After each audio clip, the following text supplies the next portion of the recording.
Hello everyone, and welcome back to the garage with Bonesaw.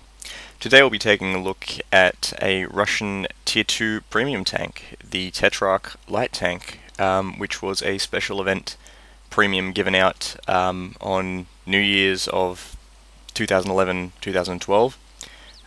It's also been available in the store a couple of other times as part of event packages. I know they had it as part of the Lion King package alongside the German Tier 8 heavy tank, the Lerva. They've also had it alongside KV5s on a couple of servers.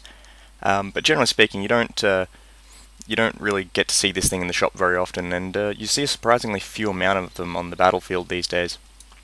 To give it its full name, it's not just the Tetrarch light tank, it's in fact the Mark 7 A17 light tank Tetrarch. The British do love their very long names, because this thing is actually a British tank.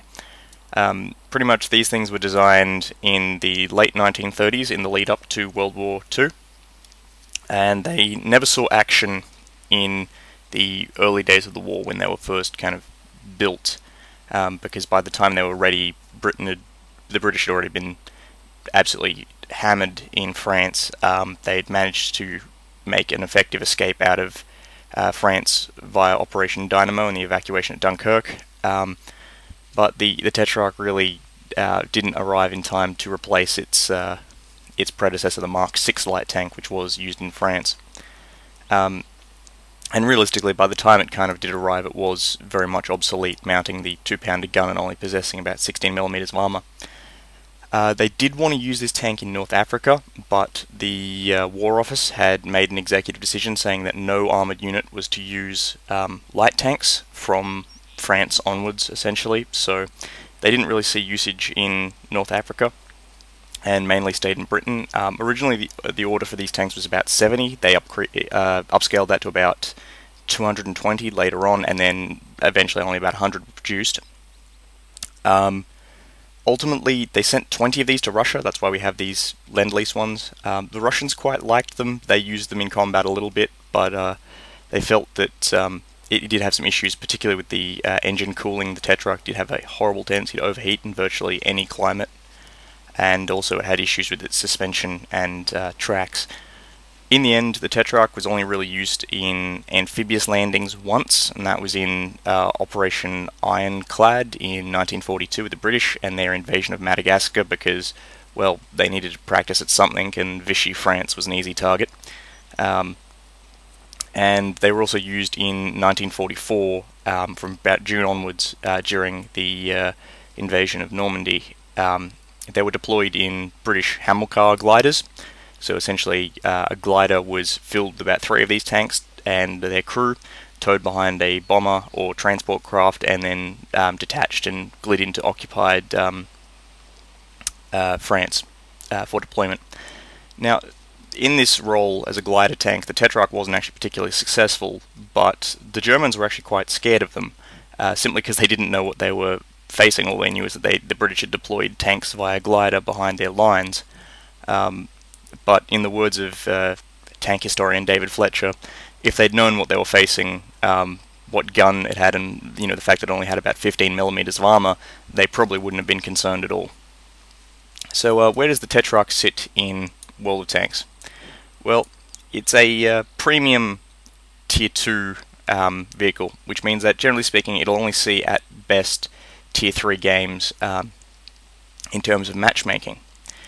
It is not particularly healthy. It doesn't have huge pools of hit points. It only has about 140 hit points and only 16mm of frontal armor, meaning that most things will penetrate you at your tier.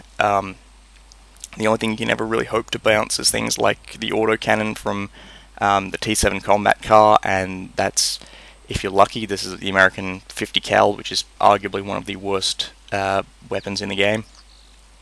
But generally speaking, you want to avoid taking hits. Your armor is really not going to protect you very much. You do have a good turn of speed. It has a 64 km/h speed limit, because it only weighs 7 tons and has a 180 horsepower engine. Generally speaking, you'll average out more about 45 on flat ground, but generally speaking, the tank accelerates well, and you can get up to that average speed pretty quickly. The downside is that it does lose a lot of speed when it turns, so you can't really do that high-speed turning combat that a lot of the Russian light tanks can engage in, so you can't really circle your enemies. The view range on this tank, also not particularly good. 260 meters, that's a lot less than most other tanks. Things like the Hotchkiss H-35 has 300 meters, German Panzer II has 320. So this thing isn't really a very good scout despite its speed, because often the enemy will see you before you see them. Secondly, its signal range of 545 meters isn't amazing. It's alright, it'll get you by at tier 2. Its traverse speed of 41 is actually pretty good. It's not amazing, but it's not bad either. So the tank can generally handle pretty well. It's not sluggish, and that's the traverse speed is 47, and the turret traverse of 41 means you can generally keep your gun on target. Now, from what I've said so far, the Tetrarch doesn't seem to be a particularly appealing tank. And granted, we did get it for free. Well, I got it for free. Anyone else who's gotten it since the New Year's Eve event of 2011 has probably purchased it, so, well, sucks to be you paid for it. But the Tetrarch does have an upside, and that's this gun, the QF 2-pounder Mark 9A.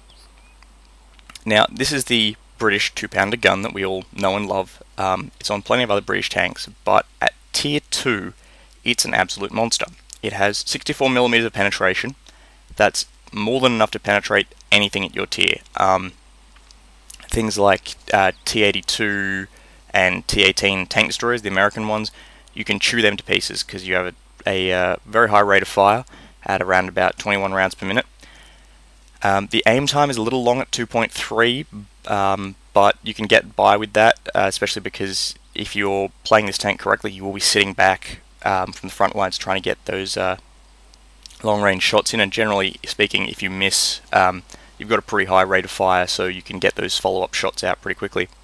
0.4 accuracy is pretty good for tier 2, which means that you'll be hitting your shots most of the time. And with 45 average damage, you can generally kill enemy tanks in 2 to 3 shots. Very quick and very, very good damage there. The AP rounds, generally with the 64mm of penetration, are going to be your main damage source. I also pack some high explosive, simply because with 23mm of penetration, that's pretty good, especially against some of the low-tier British tanks like the medium series with only 8mm of armor. HE shells will absolutely wreck them, and they do give you that slight increase in damage. I don't really think that APCR rounds are really necessary on this tank. However, they do give you a huge increase in penetration up to 121mm. So if you are theoretically contemplating this tank for company battles or the 742 game mode, things like that, you could contemplate running some APCR to give you a little bit of extra punch. But granted, this thing isn't a very good scout tank, so I'm not necessarily sure if that would be a great idea. Overall, the Tetrarch is a very, very fun little tank. It's a premium, so it costs very little to run. It generally can farm some good XP for Russian light tanks. Granted, I don't actually own any Russian light tanks aside from ones I've been given in events and things like that. But either way, it's a great little tank for tier 2 fun. You can take it out in a platoon. Gets good matchmaking. You never get into those games where you're looking at a bunch of tier 4s that you can't penetrate. Generally, you'll be fighting things that you can very easily engage. And overall, it's very low maintenance, very high effective combat tank at tier 2. The Tetrarch also at the moment does not exist in the British tech tree, which is another significant point. We might see it in the future, and its successor, the Mark 8 Harry Hopkins tank, but generally speaking, at the moment it is unique to the Russian tech tree, and it very much doesn't play like a Russian tank. So if you want a Russian light tank that doesn't play like Russian light tanks, and you have the chance to get one of these for cheap, I'd say go for it, because I really enjoy mine, and hopefully you'll really enjoy yours if you can get your hands on it. So here we are on Province with the Tetrarch. Now, as I may have mentioned in some of my other videos, I'm not a huge fan of the Province map. Thankfully, it is only a tier 2 to 1 map, and this is a very standard tier 2 game. But it's not very good for showing off the mobility of this tank. There is a bit of an example later on, as you'll see, but thankfully it is quite good for showing off the effectiveness of the 2-pounder gun. The 2-pounder is a tier 4 gun. On a tier 2 tank, it's quite effective. Does, on average, I believe, 45 damage per shot with 60mm of penetration, I believe. So that's enough to go through anything in this tier. Unfortunately, I don't have much luck early in the game. Taking a shot at this T18 goes low. It looks like it hit, but it actually went underneath him.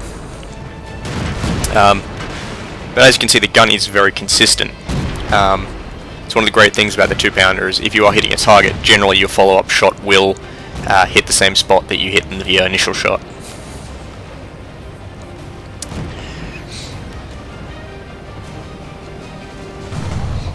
And this really is generally just a good example of standard gameplay in a Tetrarch. You want to be using the firepower you have, engaging at a range. It is a bit unusual for a Soviet tank in that it's actually quite accurate, and that's mainly because it is actually a British tank, just with Soviet markings on it. But for instance, this Mark 1 medium, if I put a shot into him, he'd die in pretty much a single shot. I could easily finish off that Panzer II in about 3 shots, so you know, it's a very effective gun, provided you do hit the target, and I believe I did just hit that Panzer II. Alright, so things aren't looking very good for us at the moment. We're 2-6, but as things generally go on Province, it can turn around very quickly. Just backing up out of these bushes, try and get a better shot at that Panzer II across the ridge there. And I mean, this is also very standard of a low-tier game. I mean, you can have teams that are completely and utterly disorganized. They just fall apart to a stiff breeze. But I've seen plenty of games like this turn around very swiftly. Alright, so we've got one down the town. He's a T1. Aside from that, we haven't really got any spots, and this is where the Tetrarch can struggle a little bit. Is you do need to be able to see targets to shoot them. It can scout, but you generally don't want to be doing that. You only have 15mm of armor. Your gun stabilization on the move isn't tremendous, and there are other tanks that can do a better job. But here we have a medium tank and one medium.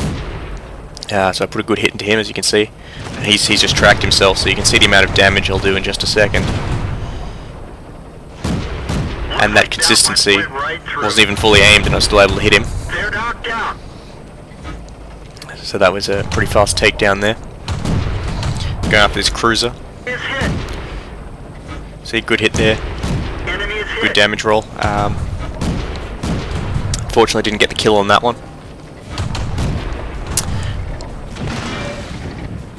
Oh, something appears to have spotted our LOL tractor. Alright. So we've got a T18 down in the cap. Now I want to be very careful around him, because he'll either have a 75mm howitzer, a 105mm howitzer, or a 2-pounder gun, all of which can easily penetrate me. The Tetrarch only has 15mm of armor, so anything here can cut right through me. That 105 howitzer in particular can do a tremendous amount of damage. Very easily kill me in one shot. However, my 2-pounder gun can penetrate the T18 from virtually anywhere. Alright, so I'm backing up at the moment to take some shots at this no, it's an M2 light, and I finished him off with a blind shot. Once again, the consistency of the 2-pounder gun. Another good thing you may have just noticed was the Tetrarch's reverse. The Tetrarch has a very good reverse speed. It's very good for pop-out shooting. So another shot there, 45 damage, good roll.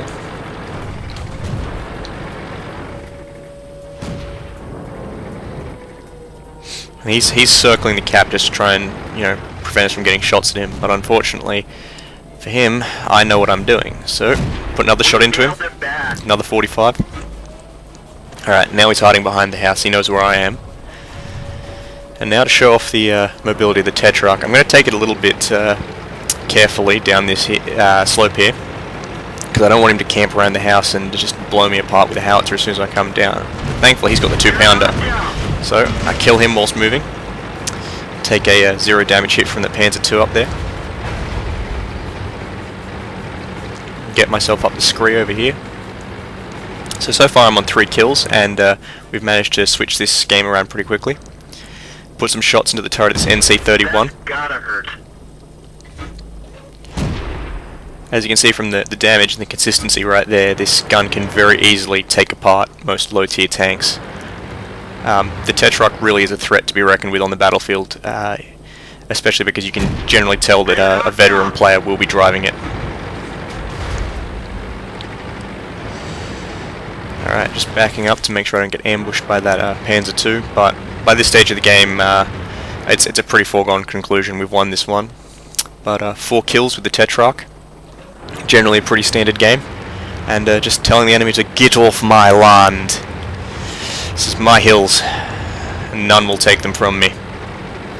Alrighty, Tetrarch on Province.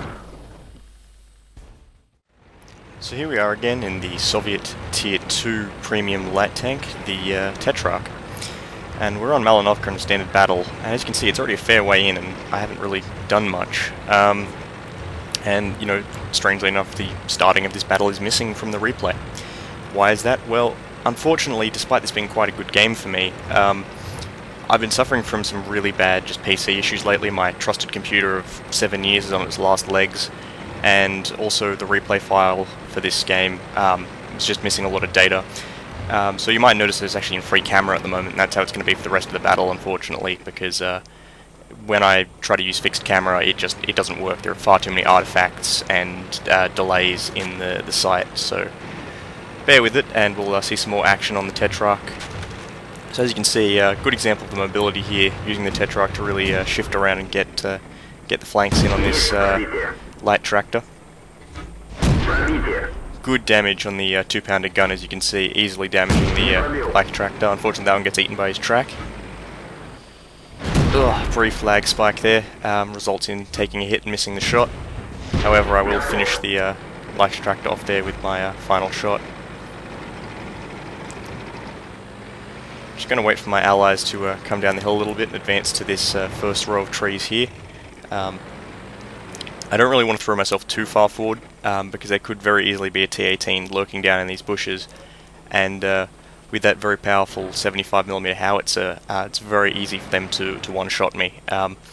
Thankfully, the 2-pounder gun means I can, generally speaking, kill a T-18 in about 2 to 3 shots, but that's 2 to 3 shots for me. It only takes one lucky hit from that howitzer to take me out, so caution is the name of the game, especially letting the long aim time of the 2-pounder settle in to get the most accuracy out of the 20 shots remaining I have.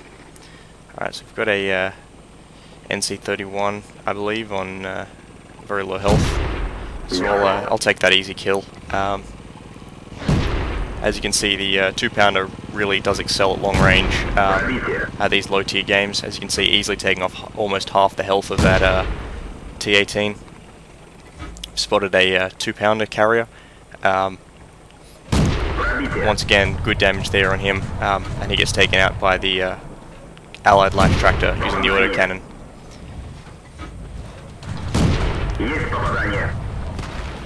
As you can see, high explosive, not particularly effective, especially against that MS-1.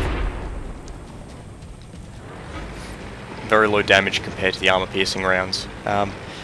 The high explosive can be somewhat useful against open top targets, things like that 2-pounder tank destroyer, artillery. However, it is somewhat questionable as well, as you'll see later on. Unless you really do hit those very thin sections of armor, the 2-pounder high explosive rounds will not penetrate and generally won't do as much damage. So often I do run a full armor piercing load on this tank. As you can see, we've spotted one of our enemy T-18s over there, and he's going head to head with our BT-2. Now I want to go help that BT-2.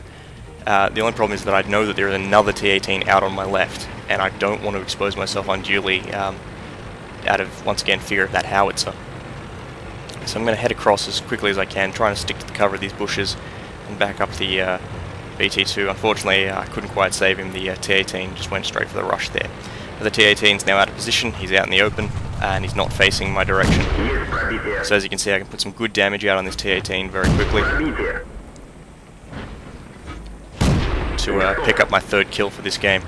So I'm going to hug the low ground around here, move around through the bushes, and hopefully find the enemy artillery. Now the enemy artillery is the Tier 2 German artillery, the G-Panzer Mark 6. It's actually also a British tank, much like the Tetrarch. It's a captured Mark 6 light tank, which then has a 105mm howitzer mounted on it. Not particularly accurate, not particularly fast firing, so I'm not too worried by him, but if he does manage to hit me, he can do some substantial damage. So as you can see, loading some HE and then backing off. I don't want him to have an easy shot on me. And as you can see, a massive 6 damage there. Really, you know, when you want to hunt artillery, you got to load high explosive. I think from this point onwards, I'll probably be switching back to AP. The HE rounds really don't seem to be working for me very much. Now, I'm being careful because I do still know that there is an MS-1 who can do some very potent damage to me with that 45mm gun of his, and there is still a T-18 with the 75mm howitzer.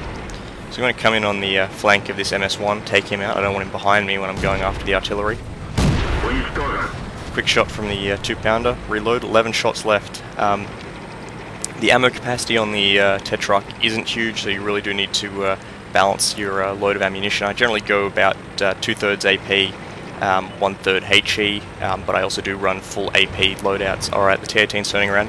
I'll let him oversteer, and then put a shot through his flank on the move. Generally speaking, on the move shots don't work very well with the Tetrarch, as you can see, but the rate of fire means you can afford to just keep firing sometimes. Alright, dodge the shot from the G-Panzer and take him out for my 6th kill of the game, which is pretty good considering the lag issues I was suffering earlier.